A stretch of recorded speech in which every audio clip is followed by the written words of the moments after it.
তেল ছাড়া এই সবজিটা এইভাবে রান্না করলে খেতে অসম্ভব মজা হয়।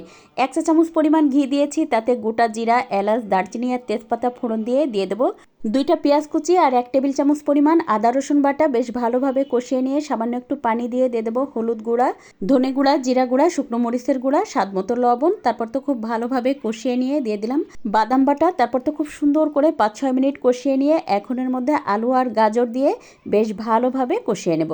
এবার দিয়ে দেবো 1.5 কাপ পরিমাণ পানি। এখন তো এই যে আলু গাজর ঢাকনা দিয়ে ঢেকে 50% মতো সিদ্ধ করে নেব চুলার আঁচ মিডিয়াম রেখে।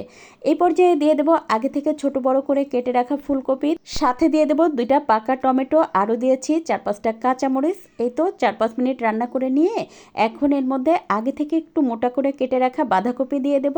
তারপর নেড়ে মিশিয়ে দিয়ে ঢাকনা দিয়ে ঢেকে অপেক্ষা করব সব কিছু পুরোপুরি সিদ্ধ হওয়া পর্যন্ত। আর মাঝে মধ্যে কিন্তু আমি এটা নেড়েও দিয়েছিলাম যেন নিচে লেগে না যায়। এখন তো সব কিছু রান্না হয়ে গেছে, নামানোর আগে দিয়ে দিলাম বেশ খানিকটা পরিমাণ ভাজা জিরার গুঁড়া। তারপর এই যে একটা ডাল ঘুটনি দিয়ে একটু একটু করে আমি আলু গাজরটা ভেঙে দিচ্ছি, আর এই যে ফুলকপি একটু আধা ভাঙা করে দেব।